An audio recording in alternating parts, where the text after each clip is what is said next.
안녕하세요. 법무사TV의 문은지 법무사입니다. 이번 시간에는 법무사지 7호로 리뷰를 시작해 보도록 하겠습니다. 오늘도 리뷰를 도와주실 두 분의 법무사님을 모셨습니다. 반갑습니다. 편집위원 김정호 법무사입니다. 반갑습니다. 편집위원 강상수 법무사입니다. 반갑습니다. 반갑습니다. 법무사님들 그 여름휴가 네. 계획 정하셨나요? 예, 뭐 항상 여름휴가는 제가 짜는 게 아니라서 뭐 통보를 받기 때문에 네. 봐야 되겠죠. 보통 국내로 많이 가세요? 아니요, 그 해외로? 방으로 많이 갑니다. 방으로 가시고. 그러면 본격적으로 법무사지 리뷰를 시작해 보도록 하겠습니다. 법으로 본 세상 파트 먼저 나눠보도록 하겠습니다. 네, 오늘도 어김없이 찾아오는 열혈 법무사의 민생 사건부입니다. 자, 부제는 법무사가 실제 수임한 이 시대 민초들의 생활 사건 이야기로, 자, 제목이 보면 누구도 못할 것 같았던 행복빌라 등기의 비밀. 예, 비밀. 예, 비밀이라는 얘기가 들어가니까 좀 궁금증이 일어나네요. 자, 장기 미등기 건물의 소유권 이전 등기입니다. 이전 등기예요. 그래서 조금 사안이 꼬일 수 있는데, 자, 결론이에요. 등기는 됐어요. 보존 등기는 되었는데 이전 등기가 안 되는 상태였다. 이유는 보존 등기가 실제 소유자가 아닌 자들이 보존 등기가 되어 있어서, 결론은 이 실제 소유자를 맞추는 대장을 만드는 선행이 이루어지고, 그 다음에 보존 등기를 실제 소유자로 바꾸는 이런 절차를 진행해서 분양자들이나 또는 그 수분양자들로부터 매매한 사람들에게 소유권 이전 등기를 경유했던 사안이에요. 그래서 사실관계가 조금 복잡할 수 있으나 이런 걸 조금 제가 이제 여기서 사실관계를 일일이 다 말씀드리면 조금 내용이 길어지더라고요. 그러니 이 사실관계에 대한 요것만 간략하게 제가 설명을, 되게 제가 말씀을 짧게 드렸지만 실은 되게 고생했던 사건이라고 보여지고, 법무사님들도 한번 다 찾아보시면 도움이 되지 않을까. 네. 자, 우리가 주목 이 법률인데 몇 개 볼게요. 요거는 좀 관심을 가질 필요도 있어요. 뭐 우리가 법무사이지만 사회적 현상이니까. 외국인 처우법, 이민 정책의 기본법 역할을 기대한다. 그래서 이게 외국인 처우법, 이게 왜 의미가 있을까냐는 문제죠. 지금 뭐 제가 한번 우연찮게 읽었었던 캐나다의 이민 정책은 수준급이라고 합니다. 그래서 인구 감소를 오히려 극복해서 인구 증가 현상으로 나오는 거죠. 과연 우리나라도 여기에 걸맞게 할 수 있느냐라는 부분인데, 좀 외국과 다른 부분은 그죠? 우리나라 동양 중에 우리나라 특히 혈통을 중시하는 게 좀 있잖아요. 그렇기 때문에 그래도 이런 법률이 개정의 단계에 있다는 거 한번 두시고요. 자, 법률고민 상담소 무엇이든 물어보세요에서 자, 이영구 법무사님입니다. 전라북도 우리 회장님이신데, 뭐 아버지가 과다한 채무를 지고 사망했는데 손자녀에게 피해가 가지 않는 상속 처리 방법은 무엇일까요? 자, 아무래도 이거는 우리가 좀 전에 그 전원합의체 판결로 나온 걸 염두에 두시고 나온 그 사례 같습니다. 그래서 뭐 상속자 중 한 명은 한정승인, 나머지는 상속 포기를 하면 된다는 그런 결론을 내볼 수 있고요. 자, 황청 법무사님입니다. 서울중앙의 황청 법무사님인데, 자, 이런 것도 가끔 있어요. 개인 회생 신청을 준비 중인데 모든 통장이 압류된 상태에서 급여를 제 통장으로 받을 수 있을까요? 이거죠. 그래서 결론은 이제 회생 신청해서 그 개시 결정 나오기 전에 압류, 금지, 중지 명령을 신청해서 이걸 인용받았을 때 그거를 활용해 보자라는 이런 말씀이었고요. 자, 새로 시행되는 법령에서는 뭐 한 가지만 말씀을 드리겠습니다. 6월 28일부터 이미 지났죠. 그래서 우리 행정 및 민법상 출생일 산입하는 나이가 만 나이가 적용되었습니다. 자, 이번엔 나의 사건 수임기입니다. 나의 사건 수임기인데, 자, 사기 수법 파고들어 피고들 주장을 반박해서 전액 승소했다. 그래서 레버리지 투자 사기단 상대로 불법행위 손해배상 청구 승소기라는 이름으로 24기 김선미 법무사님, 경기중앙의 법무사님이 기고해 주셨는데, 뭐 이것도 사실관계를 나열하자면 좀 많지만, 왜 우리 레버리지라는 거 쉽게 얘기하면 내 자본금이 10,000원이지만 예를 들면 10만 원을 투자할 수 있다, 뭐 이런 거. 그래서 딸 때는 많이 크지만 10만 원 중 10%만 내려가도 내 자본금이 전화가 없어지는 거죠. 그런데 자, 이렇게 해서 쉽게 얘기하면 투자를 해서 돈을 많이 벌 수 있다는 뭔가를 지표나 자료를 만들어 주겠죠. 있다. 이런 게 다 만들어진 수법이다. 이런 거죠. 그래서 이제 결국은 뭐 이런 레버리지 투자와 관련된 사기 수법과 관련해서 결국은 증거 자료를 모집해야 하는데 이제 신문에 나왔던 사기 수법을 그 신문 기자들이 잘 파악해 얘기를 해줬을 거 아니에요. 그걸 잘 스크랩해서 여기에 좀 맞춰서 도움을 좀 받으셨던 것 같습니다. 굉장히 현명하신 분 같아요. 그래서 결론은 뭐 손해배상금을 얼마로 책정할지가 포인트였었지만 이 부분을 또 잘 해결해서 승소했다는 얘기고요. 뭐 마지막 글에 뭐 꼬꼬마 법무사에서 이제는 중견법무사라는 말씀까지, 그다음에 너무 이 돈과의 균형을 맞는 일거리만 찾는 것이 아니라 그래도 지인들의 소개로 왔을 때 또는 어려운 사람들을 좀 도와서 해줘야 되겠다라는 다짐 어린 말씀도 마무리해 주셨습니다. 네. 네, 다음은 법무사 시시각각 파트 말씀 부탁드리겠습니다. 전세 피해 지원 위원회 법무사 위촉이라는 제목으로 오영나 대한법무사협회 부협회장님께서 글을 기고해 주셨습니다. 전세 피해 지원 및 주거 안정에 관한 특별법이 5월 25일 국회를 통과하고 6월 1일부터 시행되고 있습니다. 이 법안의 주요 내용은 국토부 산하의 전세 피해 지원위원회를 두고 일정한 요건을 갖춘 피해자를 결정하고 국세, 징수에 대한 특칙, 경국매의 특칙 등을 통해서 전세 사기 피해를 입은 분들을 지원하고 주거 안정에 관한 주요 내용을 골자로 하는 법안입니다. 전세 피해 지원위원회는 피해자의 여부를 결정할 뿐만 아니라 경공매 유예 및 중지 요청, 그리고 앞으로 발생할 모든 정책에 대해서 심의 의결하는 중요한 역할을 하는데 이 특별법 법안 초안이 발의됐을 때 이 위원회의 구성 자격 요건에 법무사가 빠진 것을 대한법무사협회에서 파악하고 법무사의 위원회의 자격 요건, 필요성, 당위성 등을 적극 소명하고 작년 8월부터 전세 피해 지원 센터를 통해서 많은 법무사님들이 공익 활동을 하는 점 등을 인정받아 마지막 법안에는 법무사님이 추가된 사실이 있습니다. 이를 통해서 지금 정경구 법무사님 포함한 3명의 법무사님들께서 위원 활동을 하고 계시고 있고, 이뿐만 아니라 특별법의 주요 내용에 대해서 오영나 부협회장님께서 내용을 이해하기 쉽고 읽기 쉽게 정리해 주셨습니다. 지난 6월 16일 한국등기법학회와 대한법무사협회 법제연구소가 공동 주최하는 2023년 등기법 폴업이 논현동 법무사연수원에서 개최되었습니다. 주요 주제가 3가지였는데요. 첫 번째 주제는 말소 회복 등기를 중심으로 하는 등기상 이해관계에 있는 제3자가 있을 때의 재문제. 두 번째는 집합 건물의 대지 사용권 및 신탁 재산의 독립성의 원칙. 세 번째는 등기관의 형식적 심사권에 관한 문제 등에 대해서 주제 발표가 있었고, 이후 지정 발표 토론자의 의견이 나온 이후에 참가한 회원분들의 실제 경험을 중심으로 한 반대 의견, 개별 의견, 기타 의견 등 뜨거운 논란의 현장을 함께 했습니다. 저도 이 자리를 통해서 맨날 하루하루 실무를 하는 데만 집중했는데 3시간 반 동안 이어진 포럼을 통해서 몰랐던 것도 배우고 기존에 알고 있던 것도 정리할 수 있는 시간을 갖게 되었습니다. 이뿐만 아니라 등기관의 근거 없는 법적 근거가 부족한 부분에 대한 부동산, 상업등기에 대한 보정명령에 따른 논란이 지속적으로 이어왔었는데요. 김종은 서울중앙등기국 사무관님께서 참석하셔서 이런 문제가 발생하는 근본적인 원인, 그리고 이런 문제를 해결하기 위해서 노력하고 있는 점, 그리고 등기관과 법무사는 등기법에 대한 전문가로서 서로 업무를 이해하고 애로사항을 잘 이해하고 있기 때문에 그 이해와 협조를 통해서 조화롭게 발전해 나갔으면 좋겠다고 밝힌 바가 있습니다.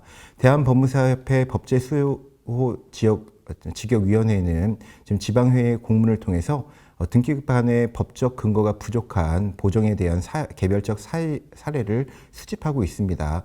많은 법무사님들께서 이를 참여하셔가지고 지방회를 통해 사례를 제공해 주셨으면 감사하겠습니다.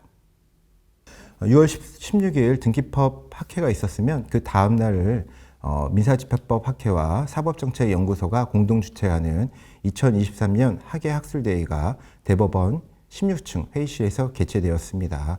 본편집위원이신 장태현 법무사님께서 채권자도 상속인 확인 및 상속재산 조회 허용해야 한다는 제목으로 첫 번째, 상속재산의 강제집행에 대한 검토, 두 번째, 채권 압류 추심의 경우 채무자의 소송 수혜권 박탈 여부. 세 번째, 은행의 압류 명령, 전자 송신에 관련돼서 발생할 수 있는 개인정보 유출, 해킹과 관련돼서 블록체인 기술의 결합에 관한 내용에 대해서 잘 요약 정리해 주셨습니다. 많은 법무사님들께서 참고하시고 업무에 도움받으시는 계기가 되셨으면 좋겠습니다. 다음은 법무사가 사는 법 말씀 부탁드리겠습니다. 이번 달 법무사가 사는 법 주인공은 하경미 법무사님이십니다. 하경미 법무사님은 2012년 제17회 법무사 시험에 합격하시고 11년 동안 현업에서 활동하고 계신데 이번 후에 주제가 이혼, 가사 사건에 관한 내용이었습니다. 다만 우리 하경미 법무사님께서는 이혼, 가사 사건만 하는 게 아니라 법무사 업무 영역이 방대함에 따라서 다양한 업종, 직역에서 활발하게 활동하고 계시는데요. 이 여자라서 이혼, 가사 사건 유리하다고 생각하지 않는다. 다만 이거에 관련된 자신의 의견, 법원의 현행 태도들에 대해서 의견을 개진해 주셨을 뿐만 아니라 결혼도 계약이다. 어느 일방에게 참기 힘든 고통을 준다면 그 계약은 해지해야 한다는 제목으로 글을 기고해 주셨고 뿐만 아니라 지금 논란이 되고 있는 생활동반자법에 대해서 개인적 의견으로 이 법이 필요하긴 하나 신중할 필요가 있다라는 개인적 의견을 게시하면서 법률 전문가는 법무사든 변호사든 실력으로 승부해야 된다. 의뢰인이 사건을 가지고 왔을 때 부담을 느끼기보다는 의욕적으로 나서서 해결하고 이를 통해 발전하는 자신을 보면서 늘 젊어지고 언제나 청춘이라고 소회를 밝혀오셨습니다. 네, 그 하경미 법무사님이 결혼도 계약이다라는 이렇게 문구를 적어주셨는데요. 그 문구를 보는 순간 그 결혼도 계약이기 때문에 서로 계약 해지를 당하지 않기 위해서는 서로 잘해야겠다. 이게 굉장히 좋은 말씀이신 것 같더라고요. 다음은 성년후견 사례 말씀 부탁드리겠습니다. 사단법인 성년후견지원본부 이충희 사무총장님께서 매달 성년후견 지원 사례를 소개시켜주는 코너입니다. 성년후견 개시 심판이라든지 한정후견 개시 심판은 어느 정도 획일화되어 있는데 사실 제일 중요한 거는 피성년후견인, 피한정후견인의 신상보호 사무에 따른 재원 확보, 그 관리의 문제가 제일 중요합니다. 지난 5월호와 6월호에서는 재산 처분에 따른 관리, 신상보호 사무에 대해 소개시켜 줬다면 이번 호에서도 연계돼서 재산 처분뿐만 아니라 재산 관리에 관한 글도 기고해 주셨습니다. 노후 상가 건물을 처분하고 그 예금 보호, 관리에 대한 글, 그리고 재건축 분양권에 대해서 관련 업무, 특히 이주비 대출과 같은 경우 이를 받아서 임대차 보증금 반환, 관리, 다양한 부동산의 형태가 있기 때문에 이를 어떻게 관리하고 신상보호 사무를 이행할 수 있는지에 대해서 글을 기고해 주셨으니까 많은 법무사님들께서 성년후견 업무를 하실 때 이 글을 통해서 참고하는 계기가 되셨으면 좋겠습니다. 자, 내가 만난 법무사는 우리 의뢰인들이 기고해 주신 글을 바탕으로 써준 글이고요. 좀 감동적인 얘기가 있는 것입니다. 이재아 법무사님, 서울 서부회 여성 법무사님입니다. 우리 글에서도 여성 법무사님이라는 걸 좀 강조해서 썼었기 때문에 제가 여성 법무사님이라고 설명을 드렸고요. 제목은 남편이 유품에서 발견된 차용증. 자, 저는 처음에 차용증 이래서 한정승인일까 했는데 이게 돈 받는 권리예요. 그래서 뭐냐면 남편이 생활 고락에다 좀 멀리 떠나서 직장 생활을 했는데 스스로 생을 마감했어요. 그래서 유품을 정리하다 보니까 돈을 빌려줬던 흔적이 있는 게 있네요. 근데 봤더니 여성이야. 그래서 전화번호 살펴봤죠. 조금 이제 아내분은 씁쓸하죠. 그래서 이제 이 얘기를 다 털어놓지 못해가지고 이제 찾던 결과 이제 이재아 법무사를 만나서 얘기를 해봤더니 이 차용증을 근거로 또는 증인들을 근거로 이렇게 해서 결국은 승소했다라는 얘기. 그래서 여기서 이 의뢰인은 이런 승소의 기쁨 이전에 이재아 법무사님이 끝까지 포기하지 않고 자기의 감정도 같은 여성이니까 감정도 돌봐주면서 결국은 승소했다라는 그런 고마운 글을 우리 협회에 남겨주셨던 글입니다. 네, 다음은 슬기로운 문화생활 말씀드리겠습니다. 미경유란 코너에서는 진안 마이산의 해바라기 사진이 실려 있는데요. 진안 마이산은 해바라기 밭으로 유명하다고 합니다. 그래서 이곳에 출사를 오시는 분들이 굉장히 많으시다고 해요. 저도 아직 안 가봤는데 다음에 진안 마이산에 가서 해바라기를 바탕으로 사진을 한번 찍어보고 싶습니다. 다음은 문화로 쉼표 코너에서는 주영진 법무사님께서 사법불신과 AI 판사라는 제목으로 글을 적어주셨습니다. 2019년 북유럽의 에스토니아는 재판에 AI 제도를 도입했는데요. 즉 AI가 판사 역할을 하는 것입니다. 그 결과 이 재판을 받은 사람들이 대부분 재판에 만족을 했는데요. 그 원인이 뭐냐면 만약에 판사가 인간이라면 인간이 가지고 있는 편견이나 고의 또는 과실로 인해서 그 재판의 결과가 잘못될 수도 있는데 AI는 이러한 인간의 한계를 극복했다는 믿음 때문이었습니다. 그러나 AI는 그 과거의 정보를 바탕으로 결과를 도출하는 방식이라 시대의 흐름에 떨어지는 오류를 가지고 있습니다. 그래서 이 오류를 보완하기 위해서는 AI 판사가 내린 결정을 여러 명으로 구성된 위원회가 승인하는 방식으로 이 오류를 해결할 수 있다고 이렇게 적어주셨습니다. 네, 다음은 한국인은 왜? 문화심리학으로 본 한국인의 심리에 대한 글입니다. 한국인의 우리 문화 몰개성의 집단주의일까? 라는 제목의 글인데요. 한국인은 우리라는 말을 굉장히 좋아합니다. 우리 가족, 우리 친구, 우리나라 이런 표현들을 굉장히 많이 해요.